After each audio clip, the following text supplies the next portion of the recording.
show, and let's talk about, you have the Iowa caucus, Right. and New Hampshire coming up. You said you were just, are those, how important are those two? To me, very important. I'm doing really well in Iowa, and the recent numbers, I'm leading in Iowa now, and I have a great relationship with the people of Iowa, and I'm in New Hampshire. I've been leading by a lot from the beginning, especially. I just got back from New Hampshire, and then we go South Carolina, we go Nevada, we go the SEC. Then we get down to Florida. No, but the people are amazing. The people of this country are amazing. The spirit, they're just amazing. People are showing up. I mean, you're getting giant crowds. You're getting like stadiums. We're getting record crowds. We're getting 35,000 people. We're getting, and other people have 59 or 103, and we'll come the next day and we'll have 10,500. It's crazy. But we're getting in Mobile, Alabama, we had 35,000 people. In Dallas, we had 20,000 at the Mavericks Arena. Oklahoma, we had 20,000 people. It's been amazing. And do you look forward to these things, like the debates now? You've done how many? 4 or 5? 5. So now you've done them now. Do you look forward to them? Do you dread them? Do you go, I need to see something that's going to get headlines? Such an interesting question, because I never debated before. I never really did this. I've been creating jobs and doing business and things, and these guys are politicians. All talk, no action. Believe me, folks, I know them better than anybody. And so I went to the first debate, and I did well, and a lot of people said I won the debate. Even the pundits and the polls and everything were saying I did well, and that gave you a little additional confidence. And then it's been we've done really well and won, I guess, most of the debates. So, look, we have a good subject to talk about. I know what we really need, I think, in this country, and that I think it goes into the debate. But the debates have been interesting, and we have one on Thursday night coming up, a big one. That's right. And I hope to do well, but who knows? You never know, folks, you never know. Do you prepare? How do you prepare what you don't want to tell me? Well, I've been preparing for like 30 years. It's hard to say. It's awfully tough because they could ask you a million questions, sure. Right? So you can't sit down and prepare. I remember last time a certain person that was running prepared, took a week off, went into a log cabin, just locked himself in and came out, and he was so loaded with information he didn't know how to spew it out.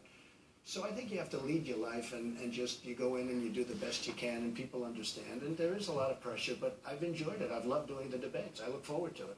Well, I know you know a lot about hiring the right people for the position. And so I thought... This sounds like trouble. No, yeah, this is a good setup. I was wondering if maybe we should do a mock job interview with you. You're running for the biggest job in the world, really, the most important job. Let's go. Let's go. Can I call you Donald? You certainly how did you hear about the position? Well, a lot of people in this big country were screaming, "What's going on?" And I said, let's see if we can do something. Oh, perfect. Well, do you want to tell me a little bit about yourself? Well, I'm an extraordinarily handsome person. I have a beautiful head of hair. I noticed that, yeah. I was always a good student, and I always worked hard. Yeah, you really did, yeah. Why do you want this job? Because I want to make America great again. That's the simplest answer. What are your strengths? I think, believe it or not, bringing people together. I really can bring people together. A lot of people would say it's the exact opposite. But I really unify, I bring people together. I get along with people. I've always gotten along with people. I'll get along with Democrats, with Republicans, with liberals, with conservatives. And that's what we need in this country. We have to bring it together because it's very divided. What are your weaknesses? That I never forget. When, it's sort of interesting. I've said it. I'm too nice too long, and when I become like somebody takes advantage of a situation, I become too bad for too long. So I think I maybe have to have a little bit of a shorter memory, wouldn't be so bad. Are you willing to relocate? I love the White House. Donald, this is a high-profile position. Is media attention something you would be comfortable with? Not at all. I'd be very, very uncomfortable. Very good. Thank you for the interview. I appreciate that. Congratulations on everything. Donald-Trump, everybody. Good luck. Thank you, everybody. Donald, thank you very much. Thank you. Good luck. Ken Jeong joins us after the break. Stick around, everybody. We're right back.